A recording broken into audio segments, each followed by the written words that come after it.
Sir Konaseema caterers Tenali వారు catering ఈరోజు teachers colony Jayaprakash కాలనీలో ఫోన్ చేశాము. సర్వీస్ కానీ అంతా బాగున్నాయి, వంటలు కానీ చాలా రుచికరంగా శుభ్రంగా ఆరోగ్యకరంగా అనిపించినాయి. ఆహారం చాలా అద్భుతంగా ఉంది. ప్రతి ఐటమ్ కూడా చాలా తినడానికి చాలా రుచికరంగా ఉంటుంది.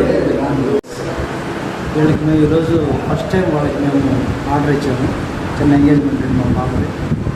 మేము అనుకున్నట్లుగా చాలా బాగా మంచిగా చేశారు. ఓపెన్గా చెప్తున్నాను. ఐటమ్స్ అన్నీ బాగున్నాయి, చాలా ఫ్రెష్గా ఉన్నాయి. దాంట్లో ఇంగ్రీడియంట్స్ సపరేట్ అయ్యి క్వాంటిటీ కూడా ఐటమ్స్ అన్నీ చాలా బాగున్నాయి. సర్వీస్ కూడా బాగుంది. లొకేషన్ కూడా మాకు కోఆపరేట్ చేసి మంచిగా చేశారు.